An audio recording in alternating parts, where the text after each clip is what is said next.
Manager room ఎక్కడ ఉంది? Hi, I city Gayatri. Take your seat. Thank you.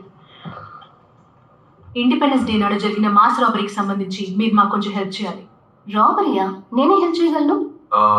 ఈ dial for help service అంటే ఏంటో కొంచెం మాకు అర్థమయ్యేలా చెప్తారా? ఇండియా అంతటా ఉన్న ముఖ్యమైన ఏరియాస్ తాలూకు land marks like coffee shop, hotels, restaurants, railway station, airport, ఇంకా ఎక్సెట్రా ఎక్సెట్రా. వీటి డీటెయిల్స్ అన్ని మా దగ్గర ఉన్నాయి. This is data service company.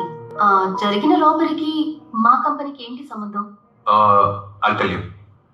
ఈ ఇన్ఫర్మేషన్ తో ఏం చేస్తారు మీరు? మీకు అర్థమయ్యేలా చెప్పాలంటే పల్లెటూరు నుంచి ఒక అతను హైదరాబాద్ సిటీకి వచ్చారనుకోండి. ఆయన జేబులో డబ్బు ఉండొచ్చు, కానీ ఒక ఏరియా నుంచి ఇంకో ఏరియాకి ఏ బస్సులో వెళ్ళాలి, ఏ హోటల్లో మిర్చి బజ్జీ బాగుంటుంది, బిర్యానీ ఏ హోటల్లో బాగుంటుందని ఆయనకి తెలీదు. అప్పుడు డయల్ ఫర్ హెల్ప్ కి ఒక ఫోన్ చేస్తే చాలు, ఆయనకి కావాల్సిన ఇన్ఫర్మేషన్ మేము ఇస్తాం.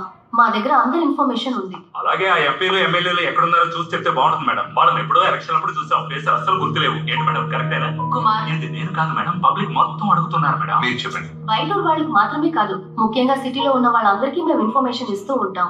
ఒక ఇంటికి కావాల్సిన ఎలక్ట్రీషియన్ నుంచి ఏసీ మెకానిక్ వరకు మేము అన్ని. That's why we are here. ఒక దేశాన్ని బెదిరించే తీవ్రవాదుల యాక్టివిటీస్ ని గమనించడానికి ఒక నేషనల్ సెక్యూరిటీ ఏజెన్సీ చేసే రీసెర్చ్ కంటే ఒక సగటు మనిషి తాలూకు అవసరాలను, వాడి ఆశలను కనిపెట్టడానికి ఒక కార్పొరేట్ కంపెనీ చేసే రీసెర్చే ఎక్కువ అంటారు. మీరు పోలీసా? మిలిటరీ. ప్రజలకి సంబంధించిన ఇంత సెన్సిటివ్ ఇన్ఫర్మేషన్ ని కలెక్ట్ చేసి ఉంచారు. ఇది మిస్యూజ్ అయ్యే అవకాశమే కదా? Impossible. We are using the strong security protocol. నేను ఒక మొబైల్ నంబర్ చెప్తే ఆ నంబర్ నుంచి సర్వీస్ కోసం ఫోన్ చేశారా అని మీ డయల్ ఫర్ డేటాబేస్ చెక్ చేసి చెప్పగలరా? Of course.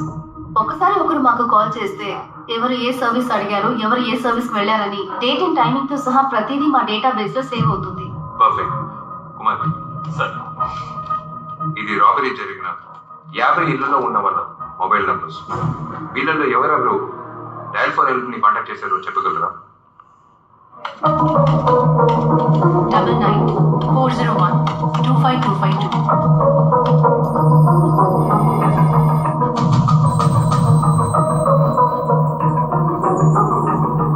కాల్ వచ్చింది సార్. మరింత అలా చూశారు? ఎప్పుడు? February 2nd. ఏ సర్వీస్ అడిగారు? ప్లంబర్. సర్వీస్ ఎవరు నంబర్ ఇచ్చారు? భానుమూర్తి. భానుమూర్తి. గాయత్రి, నెక్స్ట్ నంబర్ చెప్పు. 96-290-3388-7.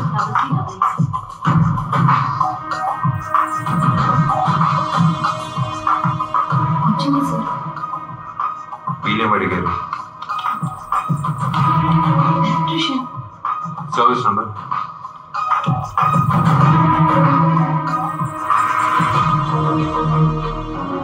సేమ్ నంబరే సార్. మీరు ఎలా ప్లంబర్ కి ఎలక్ట్రీషియన్ కి ఒకే నంబర్ ఇచ్చారు? Sir, everything is computerize. నాకేం అర్థం కావట్లేదు. కుమార్ సార్, ఈ అడ్రస్ ఉన్న భానుమూర్తి నాకు కావాలి. ఇందులో ఉన్న అన్ని నెంబర్స్ చెక్ చేయమనండి.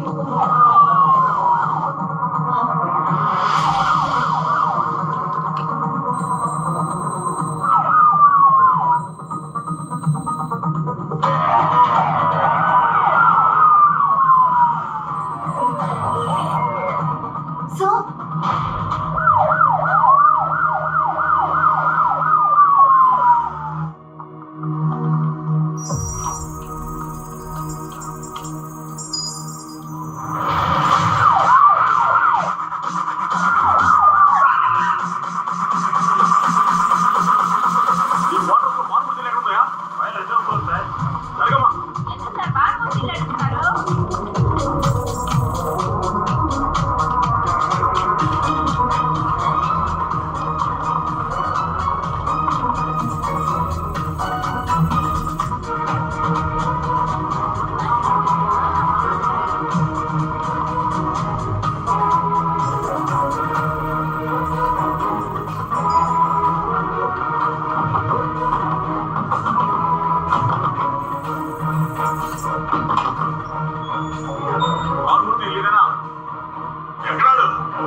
చచ్చిపోయాడు. అంతేగా? అవును సార్. మిస్ రీతు పాటియా, నాకు మీ నుంచి 4 డీటెయిల్స్ కావాలి. నంబర్ 1, ఈ భానుమూర్తి నంబర్, ఈ సిటీ మొత్తం ఎన్ని ఇళ్ళకి సర్వీస్కి వెళ్ళిందనే ఫుల్ డీటెయిల్స్ కావాలి. నంబర్ 2, మీ డయల్ ఫర్ హెల్ప్లో వర్కర్స్ డేటాబేస్ మెయింటైన్ చేసే చీఫ్ నాకు కావాలి. నంబర్ 3, మీ డయల్ ఫర్ హెల్ప్ సాఫ్ట్వేర్ని డిజైన్ చేసిన డెవలపర్ వాడు నాకు కావాలి.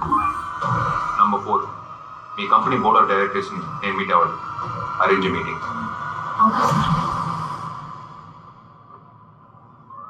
1 కాదు 2 కాదు 50 ఇళ్ళు, 7 కోట్ల రూపాయలు విలువ చేసే డబ్బుని, నగల్ని దోచుకెళ్ళిపోయారు. ఇప్పుడు నువ్వు చెప్తావా? మా ఈ కేసులో దొరికిన మొదటి క్లూ మీ భర్త పేరున ఉన్న ఫోన్ నంబరే. చెప్పండి అమ్మా, మీ భర్త ఫోన్ నంబర్ ఇందులోకి ఎలా వచ్చింది? నా మొగుడు చచ్చి 2 ఏళ్ళు అవుతుంది. ఇప్పుడు ఆ నెంబర్ గురించి నన్ను అడిగితే నాకేం తెలుసయ్యా? చచ్చినోడి మీద దొంగ అని నిన్ను పంపి నన్ను ఇలా విచారిస్తున్నారే, ఇది న్యాయమా అయ్యా? మీ భర్త ఇంతకు ముందు ప్లంబర్ గానో ఎలక్ట్రీషియన్ గానో ఏదైనా కార్పొరేట్ కంపెనీలో పనిచేశారా? నా మొగుడు ఏ కార్పొరేట్ కంపెనీలోనూ పనిచేయలేదయ్యా, కార్పొరేషన్ లోనే పనిచేశాడు. 2 ఏళ్ల ముందు ఓ హోటల్లో సెప్టిక్ ట్యాంక్ శుభ్రం చేయడానికి వెళ్ళాడు. ట్యాంకులో దిగిన మనిషి బయటికి శవంగానే వచ్చాడయ్యా. ఒక నిమిషం గాయత్రి, ఆవిడ్ని పంపించి. సరే, మీరు వెళ్ళొచ్చు. మీరు ఎలా ప్లంబర్కి ఎలక్ట్రీషియన్కి ఒకే నెంబర్ ఇచ్చారు? Sir, everything is computerize. నాకేం అర్థం కావట్లేదు. నా మొగుడు చచ్చి 2 ఏళ్ళు అవుతుంది. నా మొగుడు ఏ కార్పొరేట్ కంపెనీలోనూ పనిచేయలేదయ్యా, కార్పొరేషన్ లోనే పనిచేశాడు. చంద్రు, చంద్రు, ఏం ఆలోచిస్తున్నావు? డయల్ ఫర్ హెల్ప్ లో మనకు దొరికిన లిస్ట్ ప్రకారం గత 1.5 year గా భానుమూర్తి అనే పేరుతో సర్వీస్ చేసిన మొత్తం ఇళ్ల సంఖ్య 413.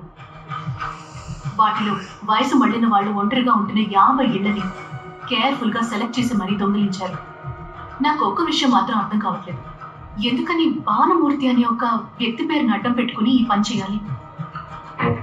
నాకెందుకో ఈ కేసుకి భానుమూర్తి అనే పేరుకి స్ట్రాంగ్ కనెక్షన్ ఉంది అనిపిస్తుంది.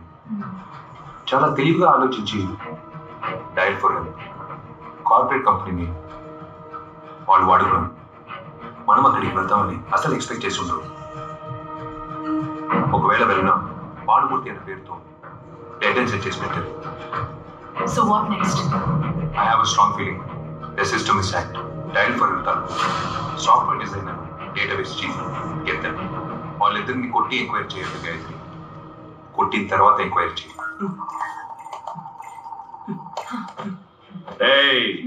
నిజంగానే టైప్ చేస్తున్నావా లేక మేడం పీకుని పీకుడికి చెయ్యి వణుకుని మ్యాచ్ చేస్తున్నావా? ఇటు చూడండి మేడం, మీరు చెప్పిన అన్ని ఏరియాలోనూ 20 ప్లంబర్లు, 30 ఎలక్ట్రీషియన్లు, 40 ఏసీ మెకానిక్లని లెక్క లేకుండా ఎంట్రీ వేశాను.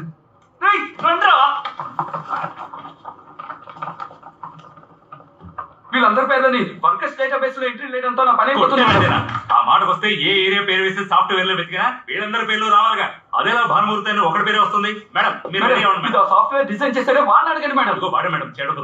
చెక్ చేస్తున్నా madam. 1 minute, I'll tell you.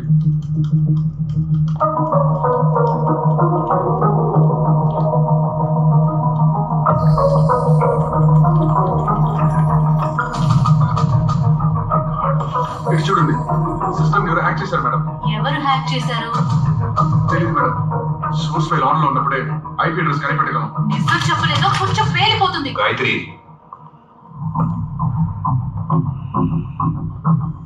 వాళ్ళని వదిలి. ఈ కేసుకి దొరికిన మేజర్ క్లూ వీళ్ళని వదిలేసి ఏం చేయమంటావు?